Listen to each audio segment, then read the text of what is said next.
Hello friends, welcome back to my YouTube channel Affairs Alchemy. आज हम 15 और 16 मई के जितने भी करंट अफेयर्स के इंपॉर्टेंट क्वेश्चंस होंगे वो सब आज हम डिस्कस करेंगे और उनसे रिलेटेड जितने भी इंपॉर्टेंट फैक्ट्स होंगे वो सब मैं आपको बताऊंगा। तो वीडियो में लास्ट तक बने रहिएगा।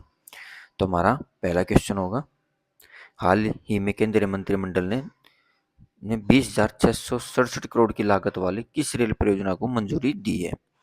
तो ऑप्शन ए है मुंबई अहमदाबाद बुलेट ट्रेन परियोजना, ऑप्शन बी है Ahmedabad Sarkhej Dholera semi high speed rail परियोजना, ऑप्शन सी है Delhi Varanasi high speed corridor, option D है चेन्नई बेंगलुरु एक्सप्रेस रेल परियोजना। तो इसका सही आंसर होगा option b Ahmedabad Sarkhej Dholera semi high speed rail परियोजना। तो केंद्रीय मंत्रिमंडल ने गुजरात में Ahmedabad Sarkhej Dholera semi high speed double rail line परियोजना को मंजूरी दी है, जिसकी लागत लगभग 20,667 करोड़ है। यह भारत की पहली स्वदेशी तकनीक आधारित सेमी हाई स्पीड रेल परियोजना होगी। इससे अहमदाबाद धोलेरा एसआईआर आगामी धोलेरा एयरपोर्ट और लोथल क्षेत्र की कनेक्टिविटी बेहतर होगी।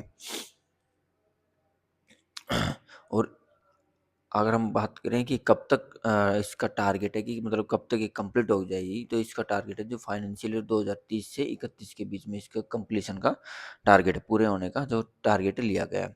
और इसकी जो लेंथ होगी डबल लाइन की रेल प्रोजेक्ट की, इसकी लेंथ होगी 134 किलोमीटर। तो हमारा नेक्स्ट क्वेश्चन होगा, अंतर्राष्ट्रीय परिवार दिवस इंटरनेशनल डे ऑफ फैमिलीज प्रतिवर्ष कब मनाया जाता है?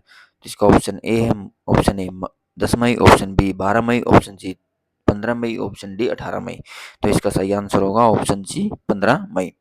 तो अंतर्राष्ट्रीय परिवार दिवस हर वर्ष 15 मई को मनाया जाता है। इसकी शुरुआत संयुक्त राष्ट्र द्वारा परिवारों के महत्व, सामाजिक विकास में उनकी भूमिका और परिवार से जुड़ी चुनौतियों के प्रति जागरूकता बढ़ाने के लिए की गई थी। तो इंटरनेशनल डे ऑफ फैमिलीज अंतर्राष्ट्रीय परिवार दिवस 15 मई को मनाया जाता है। तो इस बार जो थीम थी जो फैमिली डे जो 15 मई में जो मनाया गया 2026 में, तो उसकी जो थीम थी वो थी family inequalities and child wellbeing. मतलब ये जो थीम थी ये इस चीज़ पर प्रकाश डालती कि आर्थिक और सामाजिक असमानताएं किस प्रकार परिवारों को प्रभावित कर रही हैं और विश्व भर में बच्चों के जीवन को आकार दे रही हैं। अगर हम इसकी बात करें, इसके जो सेलिब्रेशन की है जो मनाना सब कब से शुरू हुआ, तो 1980 में जो है सबसे पहले यूनाइटेड नेशन ने जो परिवार से रिलेटेड इश्यूज थे, जो मुद्दे थे उनके ऊपर एक ध्यान देना शुरू किया। फिर 1989 के अंदर यूनाइटेड नेशन ने इसकी घोषणा की कि वो इंटरनेशनल डे ऑफ फैमिलीज बनाएंगे। और 1993 में फाइनली डिक्लेयर कर दिया था कि 15 मई को हम इंटरनेशनल डे ऑफ फैमिलीज हर वर्ष मनाया जाएगा। हमारा नेक्स्ट क्वेश्चन होगा, हाल ही में केंद्रीय मंत्रिमंडल ने 37,500 करोड़ की किस परियोजना को मंजूरी दी है? तो ऑप्शन ए है राष्ट्रीय हरित hydrogen mission, option b coal gasification योजना, ऑप्शन सी राष्ट्रीय सौर ऊर्जा मिशन, ऑप्शन डी है जैव ईंधन प्रोत्साहन योजना। तो इसका सही आंसर होगा option b gas coal gasification योजना। तो केंद्रीय मंत्रिमंडल ने 37,500 करोड़ की कोल गैसिफिकेशन योजना को मंजूरी दी है। इस योजना का उद्देश्य कोयले को सीधे जलाने के बजाय उसे गैस में बदलना है, जिससे सिंगैस कहा जाता है। सिंगैस मतलब सिंथेटिक गैस। इस गैस का उपयोग बिजली उत्पादन, उर्वरक, मेथनॉल, अमोनिया और अन्य रसायनों के निर्माण में किया जाता है। यह योजना इसलिए शुरू की जा रही है क्योंकि भारत अभी एलएनजी, मेथनॉल और कई रसायनों के लिए विदेशों पर काफ़ी निर्भर है। कोल गैसिफिकेशन से आयात कम होगा, ऊर्जा सुरक्षा बढ़ेगी और देश के विशाल कोयला भंडार का बेहतर उपयोग हो सकेगा। साथ ही पारंपरिक तरीके से कोयला जलाने की तुलना में यह तकनीक अपेक्षाकृत कम प्रदूषणकारी मानी जाती है। तो कोल गैसिफिकेशन योजना जो है इसका फंड होगा 37,500 करोड़। लेकिन कोल गैसिफिकेशन जो स्कीम है इसके अंदर होगा क्या, इसके अंदर जो कोल है और जो लिग्नाइट है, लिग्नाइट मतलब ब्राउन कोल जो है उसको सीधे कन्वर्ट किया जाएगा सिंथेटिक गैस के अंदर, बिना सीधे जलाए ना, उसको सीधे सिन गैस जिसे कहेंगे उसके अंदर कन्वर्ट किया जाएगा। तो भारत जो है दुनिया का लार्जेस्ट मतलब जो कोयले के जो रिजर्व हैं भारत सबसे ज़्यादा में पाए जाते हैं। लगभग लगभग 401 बिलियन टन जो कोल है और 47 बिलियन टन जो है वो एक लिग्नाइट है भारत के अंदर। तुम्हारा नेक्स्ट क्वेश्चन होगा, युवाओं को व्यवहारिक कार्य अनुभव प्रैक्टिकल वर्क प्लेस एक्सपीरियंस और रोजगार क्षमता बढ़ाने के उद्देश्य से केंद्र सरकार ने कौन सी योजना शुरू की है?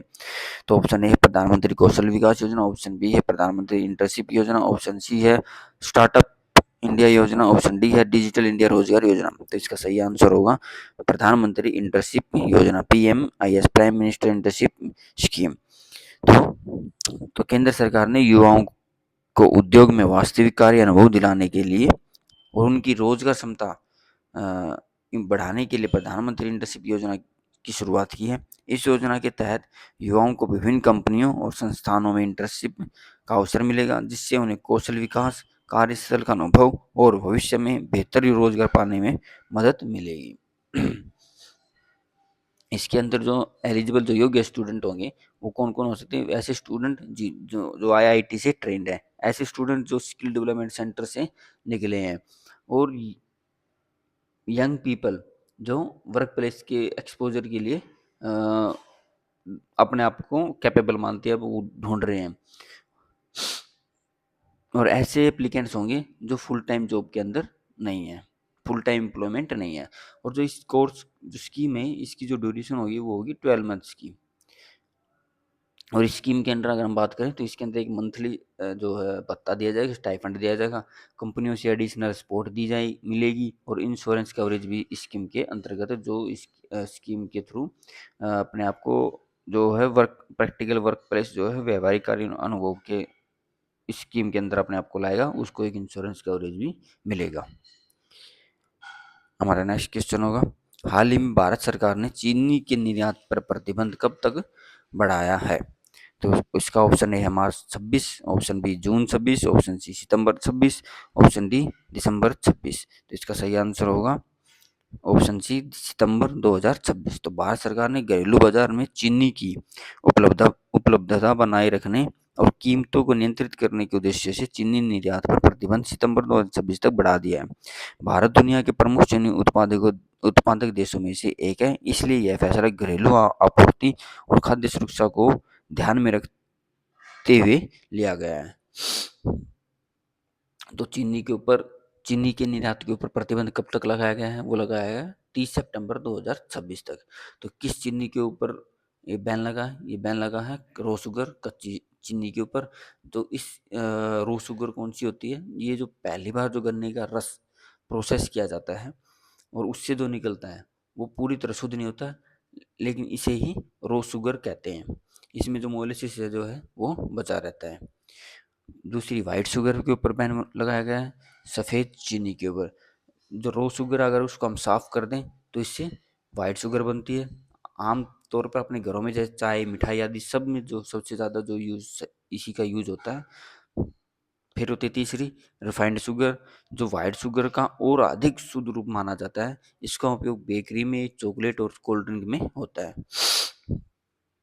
बैन तो लग गया है अभी, लेकिन फिर भी ऐसी कौन सी चीनी होगी जो अभी एक्सपोर्ट की जा सकती है?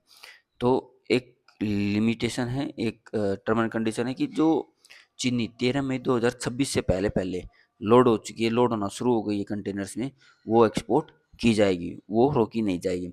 और ऐसे शिपमेंट्स जो तैयार हो चुके थे, ये नोटिफिकेशन आने से पहले रेडी थे एक्सपोर्ट के लिए, वो भी एक्सपोर्ट किए जाएंगे। हमारा नेक्स्ट क्वेश्चन होगा, हाल ही में 7वीं बार युगांडा के राष्ट्रपति के रूप में किसने शपथ ली है? Option A Paul Kagame, option B William Ruto, option C Yoweri Museveni, option D Cyril Ramaphosa. तो इसका सही आंसर होगा ऑप्शन सी योवेरी मुसेवेनी। तो योवेरी मुसेवेनी 7वीं बार युगांडा के राष्ट्रपति के रूप में शपथ ली है। वे लंबे समय से युगांडा की राजनीति में प्रमुख नेता रहे हैं। 1986 से देश की सत्ता संभाल रहे हैं। युगांडा जो है पूर्वी अफ्रीका में स्थित एक देश है जिसकी राजधानी कंपाला है। तो योवेरी मुसेवेनी जो है लगातार 7वीं बार जो है युगांडा के राष्ट्रपति बने हैं। अभी उनकी उम्र 81 साल है। पहली बार वो पावर में आए थे 1986 में। पहली बार जो राष्ट्रपति बने थे वो बने थे 1986 में, और पिछले 4 दशकों से वो राष्ट्रपति रह रहे हैं। मतलब इस टाइम वो 7th टाइम जो उन्होंने है राष्ट्रपति के रूप में शपथ ली है। हमारा नेक्स्ट क्वेश्चन होगा, हाल ही में केरल के अगले मुख्यमंत्री के रूप में किसे नामित किया गया है? तो इसका ऑप्शन ए है Pinarayi Vijayan, option B V D Satheesan, option C Shashi Tharoor, option D K Sundaran. तो इसका सही आंसर होगा option B V D Satheesan. तो वी डी सतीशन को केरल के अगले मुख्यमंत्री के रूप में नामित किया गया है। वे केरल की राजनीति में प्रमुख नेता हैं और लंबे समय से विपक्ष में सक्रिय भूमिका निभा रहे हैं। केरल भारत के दक्षिणी पश्चिमी तट पर स्थित राज्य है जिसकी राजधानी तिरुवनंतपुरम है। और अभी हाल ही में जो वहाँ के सीएम रहे हैं वो रहे हैं पिनराई विजयन। नेक्स्ट क्वेश्चन, हाल ही में आरबीआई ने किस बैंक का लाइसेंस तत्काल प्रभाव से रद्द कर दिया है? Option A Janata Sahakari bank, option B Sarvodaya cooperative bank, option C Punjab and Maharashtra cooperative bank, option D Seva Vikas bank. तो इसका सही आंसर होगा option B Sarvodaya cooperative bank. तो भारतीय रिजर्व बैंक ने सर्वोदय कोऑपरेटिव बैंक का लाइसेंस तत्काल प्रभाव से रद्द कर दिया है। आरबीआई के अनुसार बैंक के पास पर्याप्त पूंजी और भविष्य में ग्राहकों के हितों की सुरक्षा की आवश्यक वित्तीय क्षमता नहीं थी, इसलिए इसका लाइसेंस रद्द कर दिया गया है। लाइसेंस रद्द होने के बाद अब बैंकिंग जो कारोबार है वो नहीं कर सकेगा। मेन जो इसके अंदर रीजन माने गए इसके कैंसिल होने के, वो कुछ रीजन थे कि जैसे उसके पास अपर्याप्त अमाउंट पैसा नहीं था, अपर्याप्त पूंजी थी, भविष्य में आय की कमजोर संभावनाएं थी, नियामक मानदंडों का अनुपालन करने में विफल रहा, और जमाकर्ता जो कस्टमर थे उनके हितों का खतरा था। तो इसलिए इसका लाइसेंस कैंसिल कर दिया गया। ये कहाँ है इसका बेस? ये है मुंबई में बेस, मुंबई में स्थित है ये। हमारा नेक्स्ट क्वेश्चन होगा, हाल ही में किस राज्य के मंत्रिमंडल ने समान नागरिक संहिता यूनिफॉर्म सिविल कोड विधेयक के मसौदे मतलब ड्राफ्ट को मंजूरी दी है? Option A Uttarakhand, option B Gujarat, option C Assam, option D Goa. तो इसका सही आंसर होगा ऑप्शन सी असम। तो असम के मंत्रिमंडल ने समान नागरिक संहिता यूसीसी विधेयक के ड्राफ्ट को मंजूरी दी है। यूसीसी का उद्देश्य सभी नागरिकों के लिए विवाह, तलाक, उत्तराधिकार और गोद लेने जैसे व्यक्तिगत कानूनों में समान नियम लागू करना है, चाहे उनका धर्म कोई भी हो। इससे कानूनी समानता और एकरूपता लाने में प्रयास किया जाता है।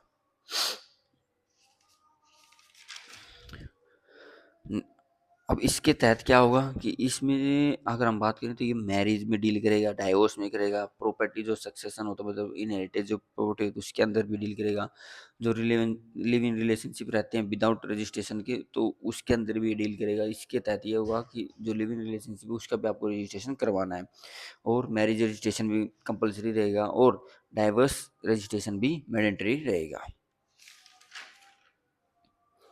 तो हमारा नेक्स्ट क्वेश्चन होगा, हाल ही में भारत ने अपना पहला डाटा सेंटर स्थापित करने के लिए उबर ने हाल ही में भारत में अपना पहला डाटा सेंटर स्थापित करने के लिए उबर ने किस समूह के साथ साझेदारी की है? तो ऑप्शन ए टाटा समूह, ऑप्शन बी रिलायंस समूह, ऑप्शन सी अडानी समूह, ऑप्शन डी महिंद्रा समूह। तो इसका सही आंसर होगा ऑप्शन सी अडानी समूह। तो कैब सेवा वाली जो कंपनी है उबर, जो भारत में अपना पहला डेटा सेंटर स्थापित करने के लिए अडानी समूह के साथ साझेदारी की है। इस पहल का उद्देश्य भारत में डेटा स्टोरेज क्षमता बढ़ाना, डिजिटल सेवाओं को मजबूत करना और स्थानीय डेटा नियमों का पालन सुनिश्चित करना है। तो उबर ने किसके साथ पार्टनरशिप की है? अभी अडानी ग्रुप्स के साथ पार्टनरशिप की है। हमारा नेक्स्ट क्वेश्चन होगा, हाल ही में भारत ने ओमान से गुजरात तक लगभग 40,000 करोड़ की लागत वाली किस परियोजना की योजना बनाई है? तो option A undersea optical fibre परियोजना, ऑप्शन बी सब सी समुद्र के नीचे गैस पाइपलाइन परियोजना, ऑप्शन सी समुद्री बिजली ग्रिड परियोजना, option C green hydrogen corridor परियोजना। तो इसका सही आंसर होगा ऑप्शन बी सब सी समुद्र के नीचे से गैस पाइपलाइन परियोजना। तो भारत ओमान से गुजरात तक समुद्र के नीचे सबसी गैस पाइपलाइन बिछाने की योजना बना रहा है, जिसकी अनुमानित लागत लगभग 40,000 करोड़ रुपए है। इस परियोजना का उद्देश्य भारत को प्राकृतिक गैस की स्थिर आपूर्ति सुनिश्चित करना, ऊर्जा सुरक्षा बढ़ाना और आयातित ईंधन पर निर्भरता को बेहतर ढंग से प्रतिबंधित करना है, प्रबंधित करना है। तो इंडिया अभी प्लान कर रहा है कि वो गुजरात से, ओमान से गुजरात तक जो है समुद्र के नीचे से एक गैस पाइपलाइन की परियोजना बना रहा है, जिसका जो अगर हम बात करें इसकी जो मेन कारण है, इसका कारण है कि वो जो स्ट्रेट ऑफ हॉर्मुज है उसके ऊपर से अपनी जो निर्भरता है उसको कम करना। अभी आपको पता है कि ईरान यूएस वॉर के अंदर कितनी डिफिकल्टीज भारत को फेस करनी पड़ी हैं। जब ईरान ने स्ट्रेट ऑफ हॉर्मुज को बंद कर दिया था, तो उससे जो भारत का जो मैक्सिमम जो ऑयल है वो स्ट्रेट ऑफ हॉर्मुज से आता है। एलपीजी या फिर गैस क्रूड ऑयल लगा लो, एलपीजी एलएनजी गैस जितने भी हैं वो स्ट्रेट ऑफ हॉर्मुज से भी आते हैं। तो उससे वो डिस्टर्ब हुआ, तो उस स्टेट ऑफ हॉर्मुज से अपनी जो निर्भरता उसको कम करने के लिए ये योजना बनाई गई है। तो अगर हम इस प्रोजेक्ट की बात करें तो इसमें जो कुल लागत होगी वो होगी 40,000 करोड़ रुपए। इसकी जो लेंथ होगी वो होगी 2,000 किलोमीटर की। रूट अगर हम बात करें, रूट होगा ओमान से अरबियन सी से गुजरात। एक्सपेक्टेड टाइम इसका जब ये परियोजना अप्रूव हो जाएगी तो उसके बाद से 5 या 7 साल में इसको कंप्लीट हो जाएगी। तो इसका कंप्लीशन का भी एक टारगेट रखा गया है कि 2033 से 35 के बीच में उसको कंप्लीट किया जाएगा। तो डेप्थ जो रखी जाएगी वो रखी जाएगी 3,000 मीटर। तो हमारा नेक्स्ट क्वेश्चन होगा, हाल ही में अपनापन नामक पुस्तक जिसमें प्रधानमंत्री नरेंद्र मोदी से जुड़े व्यक्तिगत अनुभव साझा किए गए हैं, किसके द्वारा लॉन्च की जाएगी? Option A Amit Shah, option B Rajnath Singh, option C Shivraj Singh Chouhan, option D Nitin Gadkari. तो इसका सही आंसर होगा ऑप्शन सी शिवराज सिंह चौहान। तो केंद्रीय मंत्री शिवराज सिंह चौहान अपनापन नामक पुस्तक लॉन्च करेंगे। इस पुस्तक में प्रधानमंत्री नरेंद्र मोदी से जुड़े व्यक्तिगत अनुभव, नेतृत्व शैली और प्रेरणादायी प्रसंगों को साझा किया गया है। यह पुस्तक मोदी के व्यक्तित्व और कार्यशैली के करीब से समझने का प्रयास करती है। जो ये पुस्तक होगी अपनापन किसके द्वारा लिखी गई है? ये लिखी गई है शिवराज सिंह चौहान के द्वारा। कब ये लॉन्च की जाएगी? ये लॉन्च की जाएगी 26 मई 2026 को। टाइमिंग रहेगा सुबह के 10:30 बजे और इसका वेन्यू रहेगा NASC complex, Pusa, new Delhi. तो नेक्स्ट क्वेश्चन होगा, हाल ही में 2026-2028 अवधि के लिए कॉमन क्राइटेरिया डेवलपमेंट बोर्ड की अध्यक्षता किस देश ने संभाली है? तो इसका option A Japan, option B Bharat, option C France, option D Australia. तो इसका सही आंसर होगा ऑप्शन बी भारत। तो भारत ने 2026-2028 के लिए common criteria development board CCDB की अध्यक्षता संभाली है। CCDB जो साइबर सुरक्षा उत्पादों के मूल्यांकन और अंतर्राष्ट्रीय सुरक्षा मानकों से जुड़ा एक महत्वपूर्ण मंच है। भारत की यह भूमिका वैश्विक साइबर सुरक्षा क्षेत्र में उसकी बढ़ती भागीदारी और नेतृत्व को दर्शाती है। अब इसके बारे में थोड़ा सा CCDB के बारे में थोड़ा सा हम और थोड़ा सा देखते हैं। तो CCDB का जो फुल फॉर्म है उसको कॉमन क्राइटेरिया डेवलपमेंट बोर्ड। यह जो एक अंतर्राष्ट्रीय बोर्ड है जो साइबर सुरक्षा, साइबर सिक्योरिटी से जुड़े सुरक्षा मानकों को विकसित और बनाए रखने का काम करता है। आसान भाषा में अगर समझें कि जब कोई देश या कंपनी कोई डिजिटल उत्पाद बनाती है, जैसे सॉफ्टवेयर, मोबाइल सिस्टम, सुरक्षा उपकरण, नेटवर्क डिवाइस, तो यह जांचना जरूरी होता है कि वह कितना सुरक्षित है। CCDB ऐसे ही सुरक्षा मानकों को तय करता है ताकि दुनिया के अलग अलग देशों में साइबर सुरक्षा उत्पादों की विश्वसनीयता बनी रहे। और कॉमन क्राइटेरिया क्या है? कॉमन क्राइटेरिया जो है एक अंतर्राष्ट्रीय साइबर सुरक्षा प्रमाण प्रणाली, सर्टिफिकेट स्टैंडर्ड है जिसे कई देश मान्यता देते हैं। इस प्रणाली की खास बात यह है कि यदि किसी तकनीकी उत्पाद को एक सदस्य देश में सुरक्षा प्रमाण सर्टिफिकेशन मिल जाता है तो अन्य सदस्य देश हैं देश भी उसकी प्रमाणन जो को स्वीकार कर लेते हैं। इसके लिए दोबारा सुरक्षा परीक्षण, फ्रेश सिक्योरिटी टेस्टिंग कराने की जरूरत नहीं पड़ती। इससे क्या है कि सुरक्षा IT उत्पादों का वैश्विक व्यापार आसान और तेज होता है, समय और लागत की बचत होती है, अलग अलग देशों के बीच भरोसा बढ़ता है। नेक्स्ट क्वेश्चन होगा, हाल ही में दक्षिण एशियाई भारोत्तोलन महासंघ, South Asian weight lifting federation के अध्यक्ष के रूप में किसे चुना गया है? Option A Sahdev Yadav, option B Mirabai Chanu, option C Ajit Pal Singh, option D Vijay Kumar Sharma. तो इसका सही आंसर होगा ऑप्शन ए सहदेव यादव। तो सहदेव यादव को दक्षिण एशिया भारोत्तोलन महासंघ साउथ एशियन वेटलिफ्टिंग फेडरेशन का अध्यक्ष चुना गया है। भारतीय भारोत्तोलन संघ से जुड़े वरिष्ठ खेल प्रशासक हैं। उनके नेतृत्व में दक्षिण एशिया में भारोत्तोलन खेल को बढ़ावा मिलने की उम्मीद है।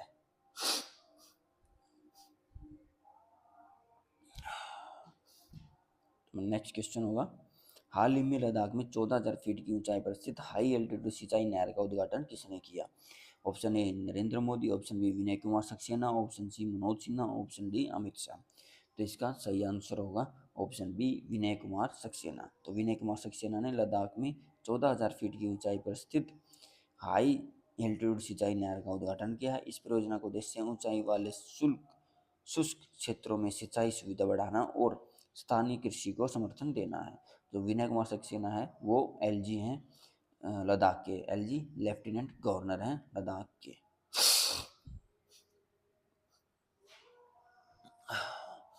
ये जो 14,000 फीट की ऊंचाई पे जो हाई एल्टीट्यूड सिंचाई नहर का उद्घाटन किया है, इस नहर का पूरा नाम है मोहे तोको राल्डो इरिगेशन कैनल, जिसकी जो लेंथ होगी वो होगी 2.1 किलोमीटर। नेक्स्ट क्वेश्चन है, हाल ही में भारत के एआई संचालित कॉम्बैट एयरक्राफ्ट काल भैरव का निर्माण किस देश में किया जाएगा? Option A France, option B Israel, option C Portugal, option D Japan. तो इसका सही आंसर होगा ऑप्शन सी पुर्तगाल। तो भारत के एआई संचालित कॉम्बैट एयरक्राफ्ट काल भैरव का जो निर्माण है वो पुर्तगाल में किया जाएगा। पुर्तगाल यह जो उन्नत मानव रहित लड़ाकू विमान कृत्रिम बुद्धिमत्ता एआई तकनीक से लैस होगा, जिससे रक्षा क्षेत्र में आधुनिक युद्ध क्षमता और स्वायत्त संचालन को बढ़ावा मिलेगा। जो एयरक्राफ्ट काल भैरव का जो कि इंडिया का पहला एयर पावर्ड कॉम्बैट एयरक्राफ्ट है वो पुर्तगाल में बनाया जाएगा। ये किस मिशन के अंडर बनाया जाएगा? मिशन के अंडर बनाया जाएगा ऑपरेशन 777 के अंडर ये जो है बनाया जाएगा। इसके जो की फीचर्स अगर हम बात करें, मुख्य जो इसकी कुछ बात करें, जैसे कि रेंज है इसकी 3,000 किलोमीटर तक रहेगी। इंडोज कितने घंटे तक चल पाएगा? 30 घंटे तक लगातार फ्लाइंग कर सकता है। एआई बेस्ड टारगेट जो पहचानेगा एआई का ज़्यादा इसके अंदर वो रहेगा।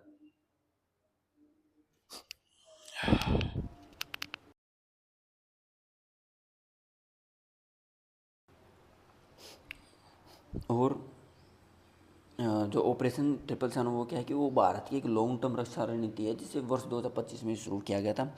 इसका एम क्या था? इसका एम था कि जो भारतीय रक्षा निर्माण और सैन्य तकनीक है उसको वैश्विक स्तर पर विस्तार करना। तो याद रखना कि भारत का जो एआई संचालित कॉम्बैट एयरक्राफ्ट है काल भैरव वो पुर्तगाल में उसका निर्माण किया जाएगा।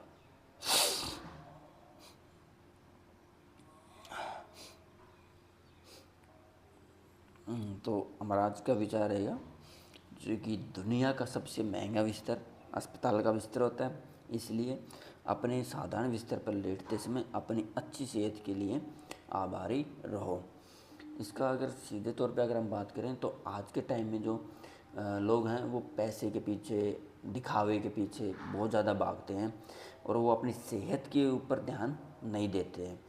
तो इसलिए और जब वो बीमार होते हैं तो अस्पताल में जाते हैं तो वहाँ जो पैसा खर्च होता है, तो इसलिए इसमें कहा है कि जो अस्पताल का जो बिस्तर है वो सबसे महंगा होता है।